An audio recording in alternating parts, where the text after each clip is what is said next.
Hello everyone, this is Dr. Jimit here from Mumbai. I'm a periodontist and an implantologist. I had attended the workshop of Dr. Bhavdeep sir's practice management, and apart from this, I have also done his finance management workshop, which was there around a month or 2 months back. And I must say that so you have always provided a plethora of a lot of information, which becomes very difficult to, in fact, imbibe. You give much more than we always ask for. There has been so many. There are things are so cloudy in front of me have become so much clarified, right from managing finances, managing CAs, how to pay the right amount of tax, how to manage those finances, was really amazing.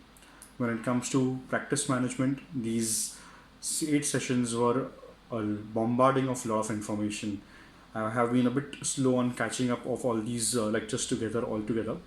But when I actually hear them out, I actually started understanding on where which all systems I really lack in, where I need to actually invest in the right amount, where I need to put systems in place, where things can go up to right discipline, the right management of the clinic.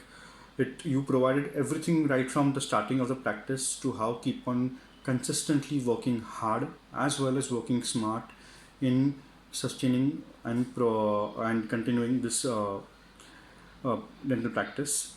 And has been an amazing journey with you. I have been a member of your groups in the past 2 years, and the amount of work, the amount of articles, the amount of information which you provide is so much that someday I don't know when I will be able to go through all of it and imbibe and put it into my practice.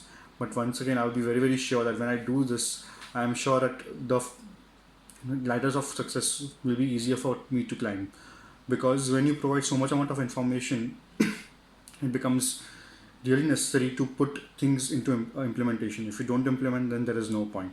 Thank you, sir, for being such an amazing mentor, such an amazing teacher to teach us right from professionally also, as well as personally, to give those books and those articles to read, which grew us as a person also.